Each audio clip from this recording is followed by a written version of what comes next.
With books published in 16 languages, over 500,000 copies sold worldwide, my guest today is Scott Allan, who is on a mission to transform human potential. He really is. He's the best-selling author of Fail Big, Relaunch Your Life, and Do the Hard Things First. He has an unrelenting passion for teaching, building critical life skills, and really inspiring people worldwide to take charge of their lives. Now, for many of us, this is a very pertinent topic right now in these times of unrest, I guess you could say, and certainly change. So we are going to go deep into some of the things that you can do to master your mindset. That's the topic for this conversation. Scott Allan, welcome to the show. Well, thanks for having me. It's great to be here. That's a lot of books. That's a lot of translation languages. That's a lot of world influence. You must be doing something right. It's been a busy decade for sure. Yeah, kind of. Where's the motivation for this? Because I talk to a lot of people who are either coaches or they're working as mentors and kind of guiding and advising people. They all tend to have some kind of, either we could call it backstory, or they kind of have overcome particular, sort of moments in their life journey. And they tend to come from almost a place of passion. What is Scott Allan's backstory, or the reason for, I guess, being such an inspiration to many of us? Yeah, absolutely. So I think the passion really comes from, probably if we go back quite a ways, it was a childhood dream of mine, was always to be an author, to write books. So I really grew up reading a lot of fiction, writing a lot of fiction when I was in elementary, junior high school, and actually wrote a couple of books, did not publish them at the time. But that was really, I think a lot of the inspiration just comes from my overly ambitious imagination. And when I got into my 20s, I got more into self-help, personal development, not so much by choice, but more like I had to go that route in order to get myself out of a rut, I had to change my lifestyle. And whenever I would pick up like a self-help book, well, I should say I picked it up, I was given a self-help book and I was told to read this book, and I did. And it made me start to think differently. And then I read another one, and that just eventually led to so by the way, just a little bit of context here. I do live in Japan. I've been here for 26, 27 years, from Canada originally. So when I got onto this path of, we'll call it, personal development and growing and getting better, I realized, wow, I actually want to do more things with my life. I want to travel overseas. I want to write those books I've been dreaming about for the last, couple of decades. So a lot of it just came from all these things that I always wanted to do. And one day I just decided I'm going to go do these things. And so when I decided to move to Japan, I think I probably spent about a year planning that out. And then just by coincidence, I got hooked up with a company that brought me over here, and they set me up and everything. So, I've been living the dream since then, I think. But when it comes to the, and so I was, I was teaching business English here for like a long time. I was working for a company that would send us out to these other companies, and I was teaching in corporate for a long time. Now, during that time, about 10 years into it, I started to get a little bit restless, and that's usually a sign for me that it's time for me to change things up again. And that's when I realized, I started going back and digging through my journals and things like that. And I was like, oh yeah, I wanted to write those books. And I just decided one day I'm going to do this thing because I don't want to do this job forever. So getting back to your original question, a lot of my motivation actually came from not wanting to have to, I guess, show up to my 9-to-5 job every day, to my desk, and it was a good job. I mean, it's just that I couldn't see myself doing that forever, because my real, passion or desire was to create things and create my own products and put those out into the world. And that was a big leap, because I didn't know of anybody who was doing that in my near me, or, I didn't know anybody online. So I just kind of I just took my ideas, put pen to paper, and I got to work. And I probably spent 3 or 4 years, and we're going back maybe around 2007, 2008. I spent a good 3 or 4 years just writing out a lot of content, and that's all I did. And then when it came time to publish it, and my dream, by the way, at the time, I guess my vision, my dream was really just I just wanted to publish a book and have my name on it and say, okay, I finally, got that off my bucket list. Like, so the dream was just or the goal was just to publish the book and get it out there. So when Amazon brought their self-publishing platform around, at the time I was actually pitching the book to publishers, but when they brought their platform around, I jumped on that. I didn't know of anybody who was self-publishing at the time. There weren't that many people doing it. So I just jumped on a call with a couple of people. They walked me through how they were doing it, and I just put it out there. And then I just kept getting more ideas, like the creative engine started moving, and I kept getting more ideas for other books, and it just didn't stop. I mean, there were times when it's kind of stalled out a little bit, but I'd put the machine back into motion again and jump back in and get into it. So, but yeah, it's been a good decade, I think, since I've been publishing books, and I've just been very fortunate, maybe, where it's been picked up by a lot of international publishers. They published it into other languages, and so aside from like I do self-publish them still in probably in English, and then they get picked up by publishers, and that's just been a very exciting part of the journey. It wasn't something that was planned, but then again, I think success is a hard thing to plan for. The best you can do is just showing up every day, putting in the work, having a plan for that day, and then just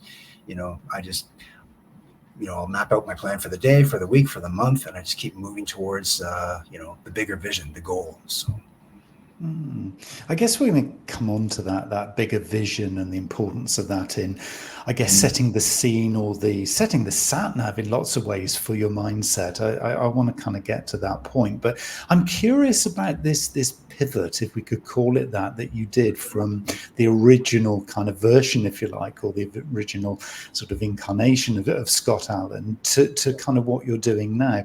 Did you kind of have to go through a stage of almost sort of giving yourself permission to make that change? I'm curious here because I find a lot of people I talk to, they're almost talking themselves out of doing the big thing or taking on that big dream and actually saying, yeah, I could do this. It's almost a self-sabotage. They either don't believe it or they find it's very easy to create a narrative that says, oh, the time isn't quite right, or, I'll wait until the perfect scenario sets itself up, or, and there's always a lot of excuses here. What was that kind of journey like for you through that transition?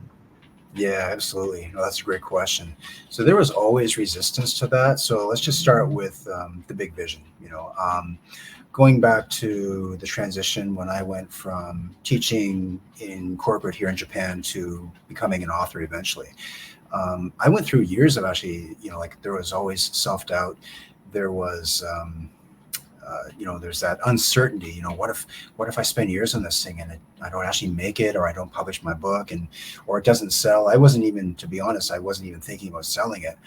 I was just, I had a lot of there was like an internal war inside me, right? And every day it was there every day. And I think this is part of the process though. And I think this is the important thing for people to realize is that just because you feel that way doesn't mean that is true. Just because you feel like it's not going to happen for you doesn't mean that, it's not going to come true for you. What matters is that you recognize you are feeling these things and you're going to show up anyway and just, whatever plan you have or don't have, you've got to be ready to kind of go to war every day with your own mind. And that is a hard thing to do, especially when you're working on something that, again, there's no guarantee of success. You're going to invest your time and probably some money into it as well, and a little bit of sanity. And in the end, you might put a book out there, a product out there, whatever it might be, and nobody's going to pay attention. And that can be hard because, then we get into the feelings of rejection. Nobody wants to read my book, or they don't want to, go through my course or whatever it is. And that's just something that, that's happened to me many times where I've had lots of books that didn't sell. They kind of fell flat a bit.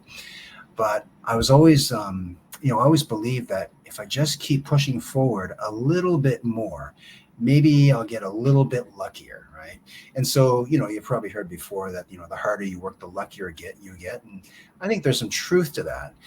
But I also think that a lot of my, I think we'll call it the persistence to keep pushing forward really came from not wanting to, I didn't want to go back to the way things were, like I left my corporate job in 2019 to pursue entrepreneurship and writing full-time and publishing and everything. I thought at the time I knew what I was doing. It turns out I had no idea what I was doing.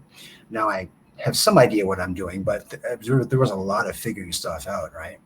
And getting back to your original question, like, What if before I quit my job, I was like, well, the timing's not right. I'm just going to save some more money before I do it. I'm just going to stay in this job for another 5 years. And I did go through all those questions.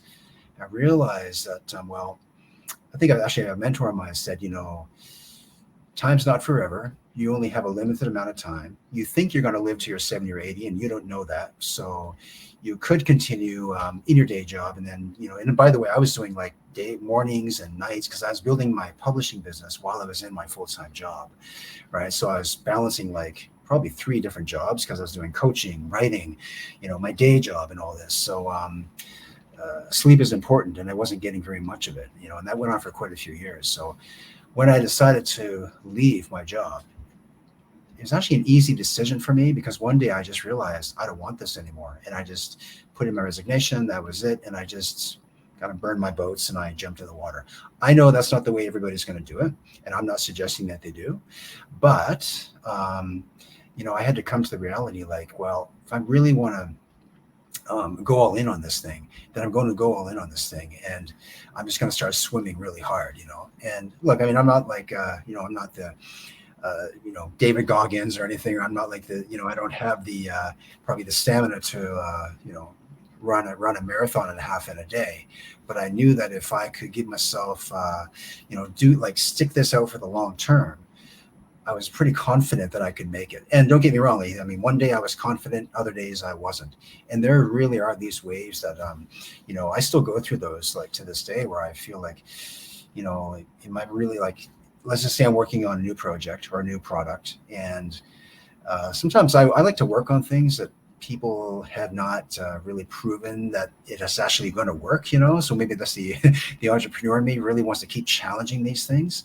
But I know that if I continue to do the same things that everybody else is doing, I'm probably going to get maybe not the same result they're getting. I might get a worse result, or it might not work at all. So I like to kind of put myself out there and do things that nobody else is doing. And not just with publishing, but with other things as well, because I really believe like that's where it's kind of like that land of uncertainty. Once you it's the road less traveled, which is probably a better way to put it. One of my by Robert Frost, one of my favorite poems is just like you start down that road less traveled, and you just never know what's going to come, like one step after the other.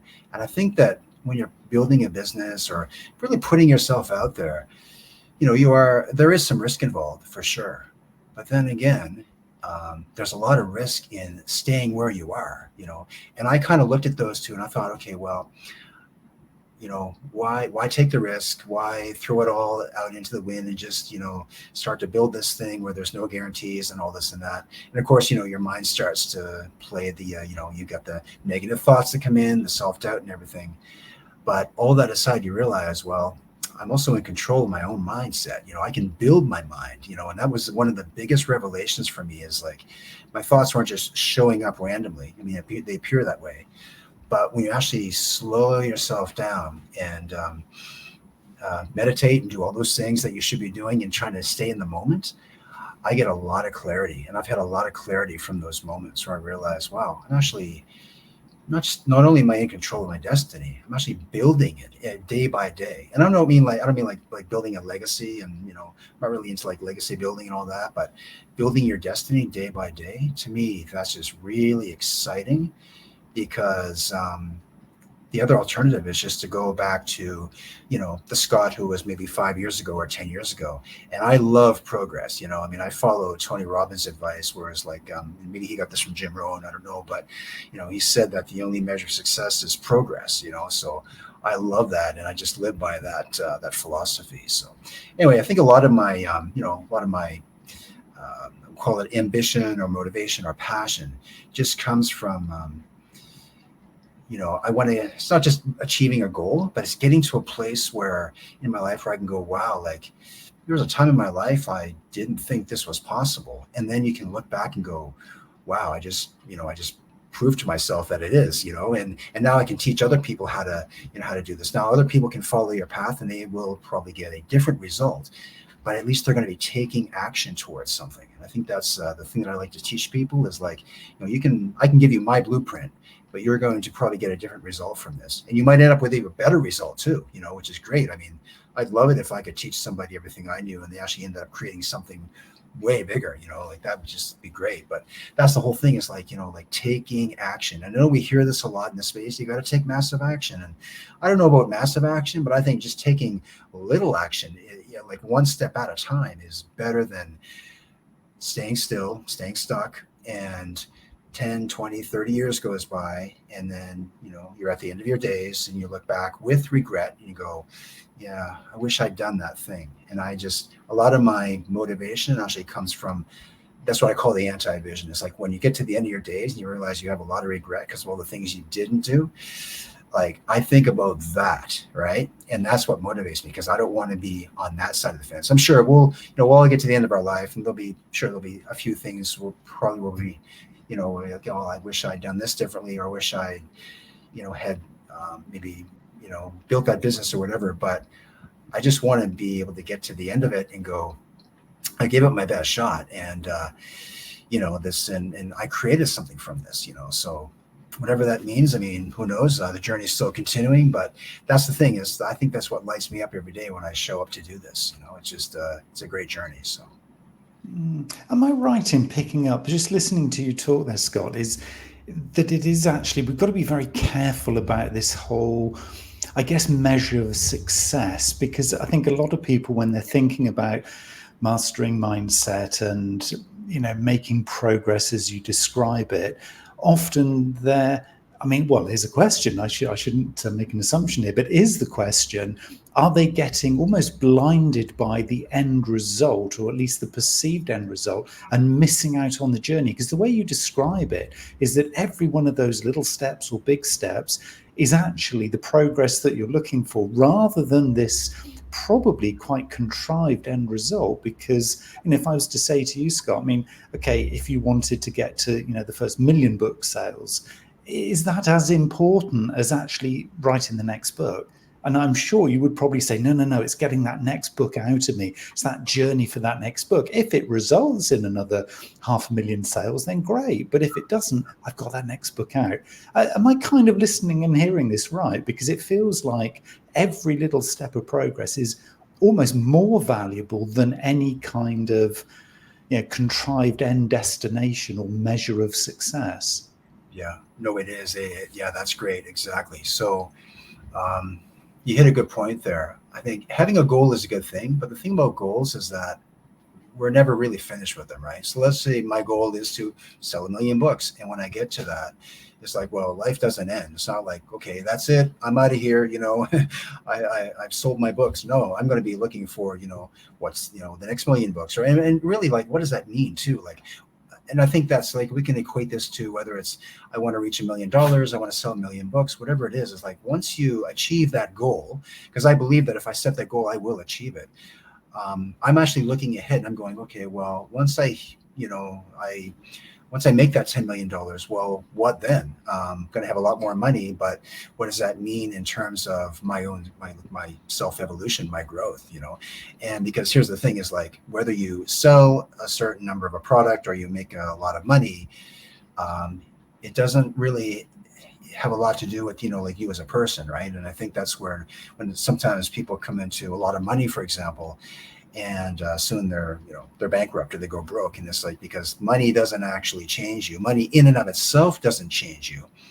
But let's just say that, you grew up just, I don't know, without having much money, and then you achieve that, you become a millionaire or a billionaire, whatever it is. Well, it's the journey from where you were to, like, a broke person to being a person who's capable of making that much money. Like, to me, that's powerful, right? Because now, now you've got some, serious skin in the game, right? And also, not just that, but if once you hit that goal, there's going to be something else, right? Because, like I said, everything doesn't just stop suddenly, right? So I'm always looking for, like, to your point, it's not about the 1 million book sales. It's like that next book, because that next book might fail. The one after it might be the next one, right? And I'm aware of that. I mean, I actually put out quite a few books, and I can tell you, like, probably because I get busy doing other stuff, but not all of them are, big sellers and this and that. But occasionally I'll get a really good one out there, and it'll just take off, So, and again, it's just, but how did that happen? Was it because I was a genius and I just came up with a great book idea? Not really. It was just that I had a book idea, I put it out there, and then, once I put it out there, I was working on the next thing, right? And here's just one more quick example, like building an email list, for example, right? I used to be big on numbers. I would set these big numbers, like I want to have 100,000 people on my email list, or 50,000 people, and like once I achieved that, it was like, okay, well, now what? I realized like it was just a number I was shooting for, but it didn't actually change anything. But how did I get to there? Oh, I was publishing my newsletter once a week for like 5 years. And that's how I got to that stage. Same with if you're publishing a book once every 3 months or 6 months or whatever it is, you're just doing these things consistently. I think that's part of the key right there. Because what happens with a lot of people, and I get caught up in this too, I fail at this too, with the consistency of doing things, is that a lot of people start working on things when it doesn't work out the first time or the second time or the fifth time. If it doesn't work out the way that they were expecting, because we have an outcome attached to it, then we give up and we go chasing the next thing. And then the process repeats itself, the cycle repeats itself. And that's just, I think, looking back, I've been publishing for more than a decade. I started writing 15 years ago, but that's kind of a long time. But I think if you look at I'm not finished, I'm hardly finished yet. In fact, I look at it and go, every day I wake up and I go, I'm just beginning this thing. It's just like, I like to have that mindset, because I don't want to get too comfortable and think, oh yeah, I've made it and I can just kind of kick back. Because as soon as you do, somebody's gonna, jump up and kind of like kick you in the face and knock you down. So being aware of that, I want to be on my toes as well. But knowing like, the journey is just, you have to keep looking for those other challenges, right? So I'm always out there looking for that next challenge, right? And I think, and also that's part of the progress as well, because I'll set a goal where I'm going like, that's a pretty big goal. I don't know if I can make it. I don't know if I can make that goal. And that's a good thing you can look at it and go, you can feel a little bit nervous or scared. That's a good thing, So I like to set those kinds of goals, just that scare me, but also knowing like, hey, if I actually break this down and I were to like work on this one thing every week and I keep moving towards that goal, I might actually get there like in a year or 2 or 5 years, But yeah, to your point though, you do have to show up every day, every week, and keep whether it's you're publishing an article, publishing a book, building a product, whatever it is, you just got to be aware of the fact that when you get that win, whether it's a small win or a big win, it's going to change you, because you're going to achieve something that you once thought was impossible or very difficult. And when you actually do it, when you get it, I guess it comes back to, maybe I think it was Zig Ziglar or Brian Tracy had said this, it's not the goal that matters, it's who you become along the way. And that's what I love about the process. So. It does open up though this question of, can it be too much? Because if you've got this desire, you've got these goals, you've got a plan in the loosest sense of the word that you're describing, it comes with an inherent set of opportunities. Every stone that you unturn, every step that you take probably then doubles the opportunities, because you think, oh, I've learned something here. Right, now I know that this is a thing. Oh, now I can add this in. And suddenly when you stop and you take a reflection on it, you think, oh my word, I've now got like 25 things, whereas I started off with one. Now I'm super busy. I can't actually focus on the one thing I thought I was going to be focusing on. Where does kind of prioritization and being actually kind of pragmatic, where does that come into play here? Because you don't want to stifle the enthusiasm of all these amazing things coming in, but we've only got so many hours in the day, haven't we? Yeah, that's a great question, because that's probably, I get wrapped up into that all the time. In fact, I probably have 5-6 projects on the go right now. And that's a lot, sure, book projects, courses we're building, websites, you name it, there's like a lot going on. And, I'm working on, like, there's only me, and then there's a virtual assistant, and I've got a couple of people in accounting and stuff like that, right? But I mean, the creators like myself, and I have a couple of other people I can brainstorm and bounce ideas off of, and I have a team over here that I can outsource stuff to. But still, I tend to take on a lot of projects, probably more than I should be, right? And this may come down to part of being a creator. Is like I always want to be creating things. And I think the double-edged sword to that is I like starting new projects. I love starting that, that new website, that new product, or that new book, whatever it might be. Finishing it is another thing, because then what happens is I'll end up with like 3, 4, or 5 of these things that are like half finished, and now they're all taking a lot longer than they should, because I need to prioritize what is like. And again, like, it'll come back to my goal, right? So I'll come back to my goals, read through my goals again, and be okay, well, I've started these, like, of the 3 projects over here, they're not really in alignment with what I'm aiming for. So the hard thing is I'll have to actually push them to the side. And prioritization is really important, right? I mean, whenever I get off track, it's always a lack of clarity around what my priorities are every time I go back to it, right? And I'll prioritize my top 3 projects, but ideally I just want to have one project that I'm looking at and just being able to work on that one thing until finished. In the perfect world, that's what I'd love to do. And I think it is a challenge for anybody who's building a business, or they're getting into entrepreneurship, because there's all these things that are going to start coming at you. Like, yes, the opportunities that you mentioned, right? I'll get an email from somebody who wants to collaborate on something, and right away, without thinking about it, I'm messaging them back going, yeah, let's do that right away. I've just created a new thing for myself, and now I've got that as well. So I tend to jump at those a lot, right? But I think you do have to step back a little bit. And this is actually a really good thing to do. Like, every day I'll take 10, 15, 30 minutes just for quiet time, still time, just to kind of meditate, reflect, and start to ask myself, like, is what I'm working on right now moving me in the direction that I want to be going?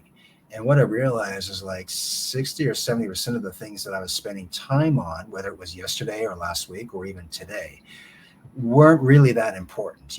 I mean, sure, there are things that maybe needed to be done, but they could have been done later on. And the one thing that I should have been working on, I just kind of put it over here, maybe because that was the hardest thing to do. Hence it comes back to a series of books I have called Do the Hard Things First. I wrote those books out of my challenge, my personal challenge, first of all, like tackling those hard things. Because if I were to tackle just the 1 or 2 things that really mattered, now you've got the 80-20. Now you're focusing on, 20% of your efforts gives you 80% of your results, right? And that's what I like to focus on, is that. So I have this little practice that I do. I do that 80-20. I'll actually draw the 2 circles. One is the 80% circle, and then it was 20%. In the 80% circle, I'll write down all the things that are probably wasting my time doing email, and then I'll just make a whole list, and all that goes into that circle. And the 20% circle should only have like 1 or 2 things, maybe 3 at the most. All right. And I have to, make this little practice, like every second day I'll actually do this, because I have to keep bringing myself back and reminding myself what are the priorities, because I'll forget. I'll write them down today.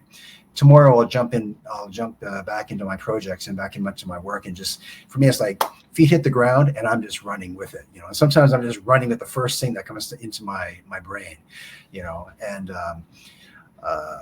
because I think, like, organization was always something, like, in time management were always things that I really struggled with. So I tend to just go boom, it's like game time. So, but yeah, when I actually pull myself back, think about what it is that I'm working on, and on a scale of 1 to 10, how important is this thing to getting to my goal? And my goal, by the way, that could be, I want to hit like a certain income at the end of the year. Maybe I want to put out a course, build the course platform, those things. So the reason that I want to have those goals is because that's building the platform, building the business, and that's just building the bigger vision, right? And then you have all these other things. And just one last thing there is, one of my favorite books is called Who Not How, which it's like, who can I hire to help me with this thing, not how can I do this thing. And I think one of the biggest challenges I always had is like, how can I build this website? How can I create this landing page? Instead of like, who can I hire to do these things? Because first of all, I don't actually enjoy doing them. And secondly, I probably shouldn't be doing them because I don't have all the skill sets required to work on these things. So I can just hire somebody for it. So getting a lot better at outsourcing things and, bringing more people onto the team eventually. So. So I guess there is collaboration of sorts there, even though it might not be at every, email or every phone call that comes in, you're going to say yes to. But it feels like you almost need a specialist team around you, be that a specialist team of books or YouTube videos or podcasts, for example, podcasts like this one where you can hear people like Scott Allan talking. So that you kind of feel well supported, because otherwise it could be quite a lonely journey, couldn't it? If you try, and particularly if you're somebody like me, very much a kind of introvert, kind of lone wolf kind of character, where you just think, yeah, I can cope, I can deal, I can do all of this myself. Actually, the harsh reality is you can't, and there are going to be people who are going to be able to accelerate your progress, probably, if you give them the reins to do certain things. So rather than just trying to be the jack of all trades, again, possibly then is what you're saying, part of the journey is actually uncovering, what should I be doing? What am I best at? What is my, let's use a Japanese term, ikigai here? What is that sweet spot at the center of everything I'm doing that I love, I'm really good at, and adds value? And then I can surround myself with other resources, people or otherwise, to kind of infill those little gaps. So I can always be, I guess, going at some kind of pace, because if you don't do that, you tend to then get stifled or kind of, bogged down in this stuff, don't you? Yeah, absolutely. Yeah. And for me, what I find is that, I'll have days like, today or tomorrow where I have all day to work on my stuff. But what happens is that it's not so much a time thing as an energy thing. Because once you're out of energy, you're depleted as well. Today I was working on 2 or 3 different projects when I probably should have just been doing probably the one, and then finishing that. And instead I ended up finishing 70% of 2 other projects, right? So, but coming back to that is like, eventually, like, yeah, after doing that for 4 or 5 or 6 hours, I was done, and I had to go and work on something else or take a break actually and just relax, because you need that downtime to, whether it's, or going, taking a cold shower or whatever it is that, people are into. One thing that I think Dan Martell's got a great book called Buy Back Your Time. That book really, when I picked that up, maybe towards I think the beginning of this year, really changed my perspective on things, because that's really what it's all about, is like, how can I buy back my time? I was always about like, I couldn't understand why I had all this time in the day and yet I couldn't get anything done. It's like, well, how much time did I spend on email? Oh, maybe 2 hours. I probably could have saved that time. How much time did I spend on this? I was doing all these like low bottom tasks, which Dan, I think, he said, you can't build a $10 million company if you're working on these $10 an hour tasks.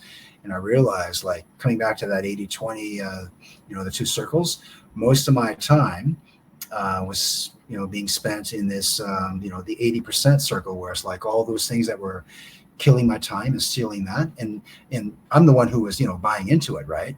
But I realized, like, okay, I need to stop doing these things, but I need to be aware of what these things are, first of all, because they're really insidious. Like, you don't realize it unless things are on your calendar, and, you have to know, especially if you're trying to run things, like, what are like maybe it's just the one thing I should be doing, and I really admire other, like, when I hear CEOs talk about this, or, creators, and they're like, yeah, I got my team working on these things and I'm just doing this one thing because that's really the only thing I'm good at. And my goal is to get to that stage. Not quite there yet, but I'm about halfway there. But, a few years ago, I wasn't even halfway there. I was probably going backwards, So that's been a big learning curve, but that's part of the journey, is like learning these things and figuring out as you go, like, what is it that, I spent a lot of time and, just working on things that I probably shouldn't have been working on in the first place, projects that went nowhere, trying to get good at things that I realized I hated doing. And I kept thinking, oh, if I just get really good at these Facebook ads, I'm just going to kill it. And I realized, like, maybe I should just, hire somebody for that, I mean, and assuming that it is important for the business. And I'm just using that as an example, but that can be for anything. So yeah, if you can, figure out a way to buy back your time, and then, I mean, you do have to know the direction you're moving in as well. So every night before I go to bed, though, I have a vision board upstairs, and this is like my office. And this is something I always believed in, like having like a vision board, or at least a vision in your mind, something like, where you're watching, the future you going through and like getting to the stage in your life where, like, wow, like, what if the future you could come back to the present you and say, I'm really glad that you worked on that thing for as long as you did, because now look where we are.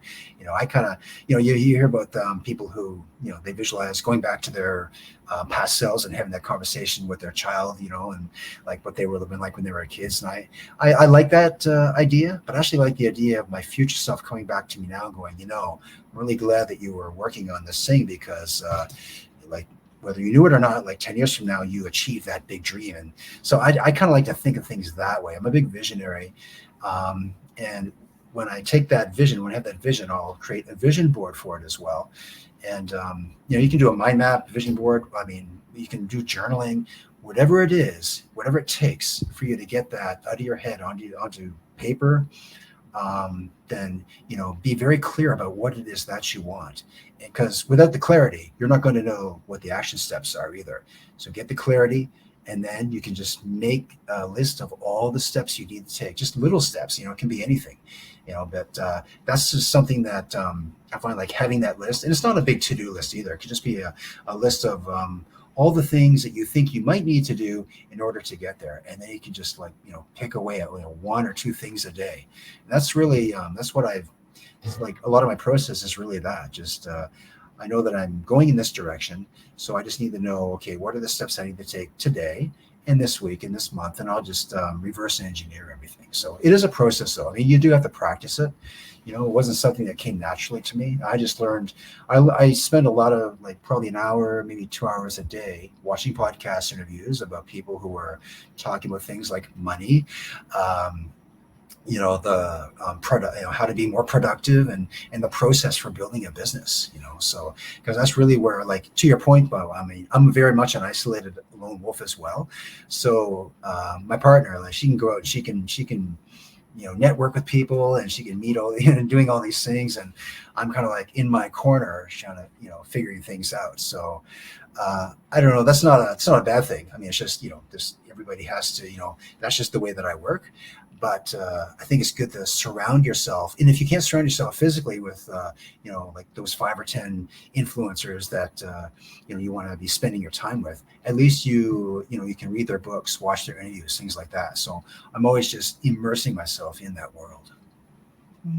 I just love, thank you, Scott. I mean, I just love the practicality of the advice you're giving here. I mean, there's people, I'm sure, listening and watching this who are just kind of making copious notes about, oh, I need to do that, I need to do this, I need to press rewind and go back and listen to that little bit again. It's just super, super practical. I've got one further kind of question, little observation really, because I've certainly felt this, and from talking to people who are in similar kind of, I guess, situations like you and I are, and I've got colleagues and friends who have kind of reflected this, is this word guilt around all of these amazing things that we've been talking about here, and all the guidance that you've given us. It's very, very positive. It's almost positive to a stage where you think, this needs to be every waking moment of my life. Therefore, if I go out on a bike ride, I go for a walk in the hills, I take a little bit of time out, I go for a surf, or whatever it happens to be, I then feel a pang of guilt because I'm not doing what I know is on my priority list. Where do we figure taking time out and actually, taking time to replenish? You talked a bit earlier about meditation being part of a kind of daily habits. How do we kind of factor this in if we're trying to do this mindset mastery? Yeah. So here's the way I used to think. And sometimes I still get pulled into this, but here's how I used to think. Once I put in 12 hours a day, whatever time I have left over, then I'll go and I'll take that walk. Then I'll go to the gym. Then I'll do the things that I enjoy doing because, yeah, the guilty part of me thinks, I've got to be at my desk doing, like, putting in all this work first, and then I can go reward myself. But here's the thing. If you don't take care of yourself first, you're going to find it a lot harder to actually work on your dream, because your dream eventually, like, it might be fun and exciting and you'll be filled with passion and everything at the beginning. But eventually, when you work on this thing enough, you're going to get really tired of it. And so what I learned, I burned myself out like a few years back from this, where I didn't want to write anymore. I didn't want to publish books anymore. In fact, in 2020, I didn't. I was probably pretty close to giving up everything just because I burned myself out. I wasn't taking care of myself, wasn't taking care of my mental health or my physical health. It was COVID also, and that didn't help. But even after COVID, that kind of continued, right? And even before that, I still wasn't, I was doing some of these things. So meditation, by the way, is like, that's one of the things where you have to be really careful if you're like not to negotiate with yourself on these things, right? So I would negotiate with myself, well, later, I'll do it later, I'll meditate later. And meditation, by the way, is just my way of like filling up my tanks again. That's just one thing. The other thing is getting to the gym or working out at home, like whatever it works for you. You've got to move your body. And that's one thing. I can 3-4 hours can go by and I'm sitting in my chair and, kind of like your body is tightening up and you need to go for a walk or a run or to the beach, whatever it is. And yet you're like, well, just maybe, another half hour, another 1 hour. But you're going to pay for that. Like now you're kind of going backwards, so you got to be very careful. You got to take care of yourself first and your business will follow. And Jim Rohn said this too. I think he said, you got to work on yourself more than you work on your business. I didn't really understand that until I was actually working on my business way more than I was working on myself. And I still have days where I get into because it's like, I don't know. I think for entrepreneurs too, like business owners, it's hard to switch off. And I find myself at, it's 12 o'clock at midnight and I'm banging away on the keyboard and I don't even realize what time it is. And it's like, oh yeah, I should be getting in my 7 hours sleep and I have to be up at 5:30, which means now I only have like 5.5 hours. So now I'm not getting my sleep in. So sleep, eating really well, getting an exercise, and taking time out to whatever it is you want to do, ride your bike, driving down to the beach, whatever it is, like doing those things that you really enjoy doing. Because if you don't, you're going to break down. And that's the one thing, like, if you become broken, you can't do anything more. Like you're done. Right. And then, you can forget about everything else. So that really, like, when it comes to the priorities, it's not so much the business goals that is the priority. It's yourself. And this leads back to the self-sabotage, because I'm a person who, when it comes to self-sabotage, I became very good at that. I could tell you a lifetime of, things where I would just like, self-care was not the thing at the top of my list for a good many years, until and even to this day, I have to put that at the top of my list. Like when you put, you make a list of priorities, and this is something a friend of mine said, like, he says, show me one of my mentors said, show me your priority list. And it was like, okay. And they're like my goals, right? He's like, I don't see you on this list. He's like, you've got to put yourself at the top of the list, And I didn't know what he meant. I was like, well, what do you mean? He's like, well, what's the one thing you need to do every day? It's like, I love working and training out. He's like, that's the first thing you put on your list. So just things like that, and to me, again, like that was always the thing I was going to do later on. But you've got to take care of yourself first. So, Scott, I could listen to you talking and guiding us all day long. But I know you've got an appointment to get on to, and I just want to make sure that we get as many of your books into people listening to this hands as possible. How can they get hold of all your books and see your work? Absolutely, yeah. So they can go to scottallanbooks.com and they can find the books on there. Of course, they're also on Amazon. And if they go to Google and plug in Scott Allan books or Scott Allan interviews, they can probably find, I've got a lot of interviews on there too. So they can probably find me anywhere as they want to. I think social media as well. Scott Allan author on Instagram and LinkedIn as well. So. Brilliant.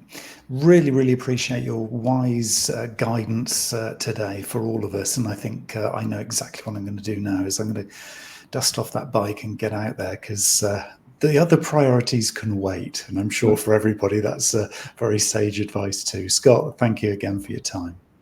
Thank you. It's been great.